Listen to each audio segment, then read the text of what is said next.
John Peters, well-known consultant in St. Lucia, one who has been on my show a few times. And the reason why we keep bringing John back, because of his respected knowledge and perception of what he sees going on in St. Lucia. And by reading his articles, I'm usually quite, should I say, enthralled by what I read. And he appears to be on the same wavelength with my thinking. Hence the reason why I thought it fitting that he should return to base. Today, both of us are particularly concerned of the fiscal situation in St. Lucia, based on what is happening not only here and the region, but also abroad. And I honestly feel that within one's life, we can't simply say, well, Mr. X is not doing well, and take, should I say, be happy with that. We need to think outside the box and change course to make things better for us. And on that score, I have prepared a couple areas which we are going to discuss today. They will be quite intricate, and I can expect St. Lucians to learn very carefully, first of all, to listen and try to learn what we are saying today with a hope that we can put it into practice. First of all, sometime last week, John wrote an article concerning the assets of the state, whereby we seem to have a lot of debt and a lot of assets, many of them not very productive, but they can be productive if handled differently. And John's idea was to form 1, 2, or 3 solid holding companies, whereby those assets could be transferred and we can manage those things in a professional way, that they can actually become lucrative for the state. In so doing, it will automatically relieve the state of millions of dollars in loans. Because today, I keep saying that 24% of the nation's revenue goes to interest payments alone. I repeat, 24%, and in dollars, that's $150 million annually goes into paying the interest on our loans. Now, as a business person, I know all about interest. I know all about loans because I've been borrowing money since I'm 16 years of age. I have paid millions of dollars in interest to the banks. I don't have a problem with that because that's what banks are there for. But you're not going to take somebody's money to go and throw away, because I keep saying all the time, shareholders' money, the bank does not have money. These are people's deposits they're lending out, and they have to be cautious with it, because if you continue to lose people's money, they will have no confidence in the banks. So I hope St. Lucians understand where we're going.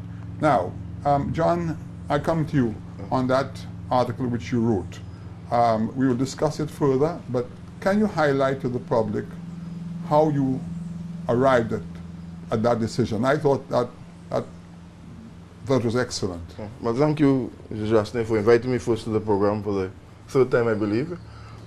It's always a joy and a pleasure to be here and to share my ideas and thoughts with you and with the public of St. Lucia. I would want to preface it by first saying that, as you said before, the solutions to the problems that we are in are not traditional. And I think you spoke about having to begin to think outside of the box. And I go even further and say think outside of the barrel, because that's the depth of right. movement that has to take place. And I believe where it starts first is understanding the economy of St. Lucia and the peculiarities of it. We are a small island state. We have 236 square miles. We have a population of 170,000 people. Some time ago, I did a little research looking at all the countries in the world that are independent, that have a population size of under 200,000 people, that also possess a land space of under 300 square miles. And when you do the research, you realize that there are only 2 countries that fall within that category: independent, land size under 300 square miles, population under 200,000 people. St. Lucia and Dominica.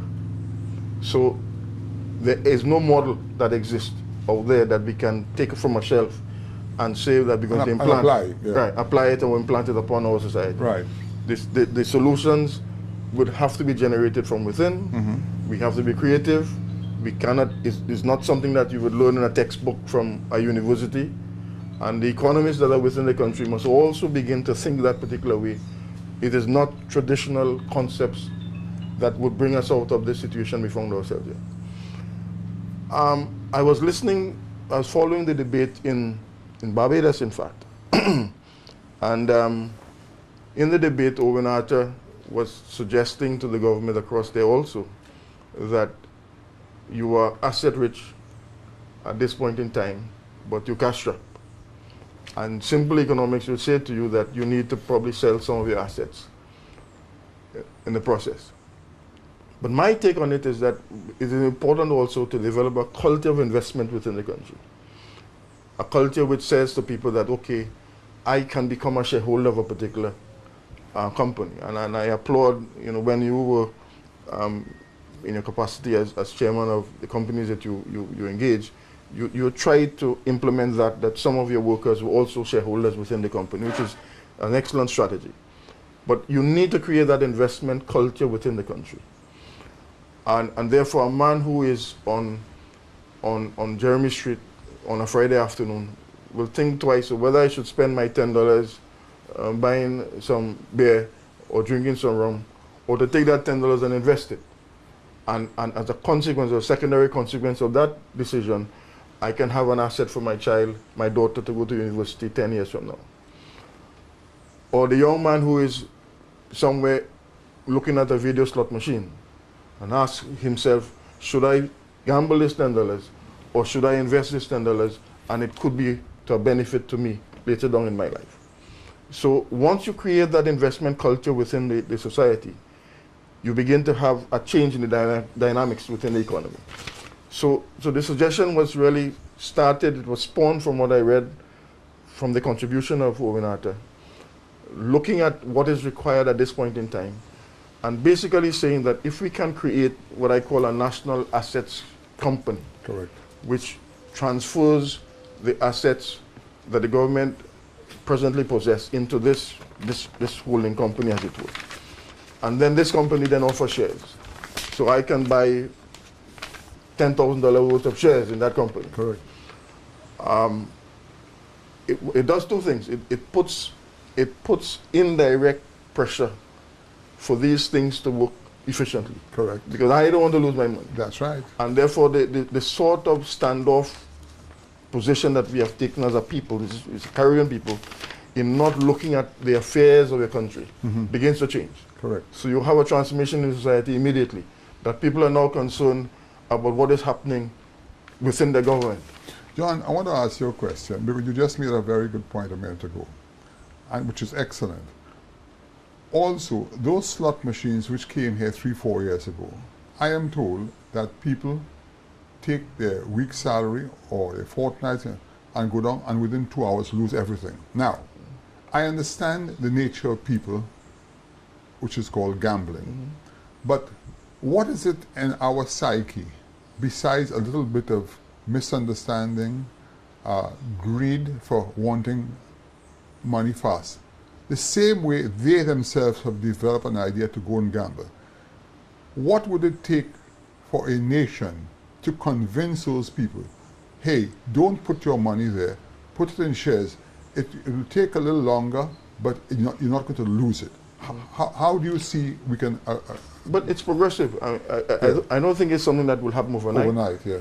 I know, but where should we start? But it first starts by showing them that, look, this is critical to your national development. So you have to tie it to your future. You have to tie it in their minds to their future, to their children's future, to their grandchildren's future.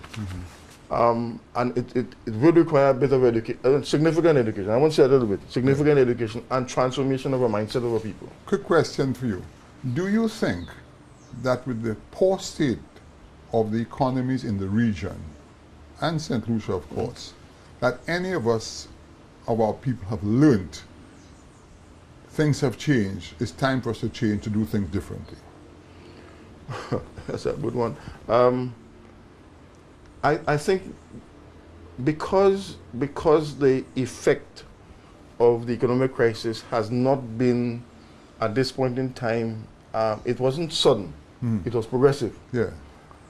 It's like, some medicine or So some don't tonic. tell me they learn to live with it. Yeah, yeah. It's like, you know, they said the frog in the hot water. Yes. It was progressive, Yes. and therefore They got accustomed. you got accustomed to it. Yeah. So the impact, the real impact was not felt The real to the impact extent wasn't that felt, yeah. it should have been. And it should have been. Yeah. I think it was very progressive, and as you said, you know, it's like you're losing slowly over a period of time. Your weight loss Yeah. was a little bit protracted. You know what I've noticed, John? You made a point a while ago about people working with our companies that we allowed them to become shareholders, and everything went well. And what I've noticed in the last 2 years, a couple of those people have come to us to cash in their shares, despite the fact that they still get dividends. And I have tried to speak to them and say to them, look at me, you're making a mistake. Why not hold off? Look for another way. Could you take a loan on it instead? But some of them have followed my advice, and others said, nah, I want my money. And that's gone. Yeah. Well, you know, interesting. I observed what happened in Trinidad and Tobago in the last 20 years, in how that government was able to, in part, create that culture of investment. They had set up this unit trust company some years ago. And what I realized is that a lot of people in Trinidad and Tobago have, over the years, come to realization that, look, investment in shares is a It's good an investment in your country. It's an investment in the country. Correct, yeah. And then what the government did recently also, they placed all the state enterprises into a company called the National Enterprises Limited or something. Yeah. Limited. And they put that on the stock exchange. So that you can buy shares in this company that is and you also, get your dividends. and you get the dividends. Yeah. But it's progressive. And I think one way it could probably start, is something I was thinking about. Yeah. John, this is quite interesting. We have just come to the end of the first segment of our program, and we'll be right back.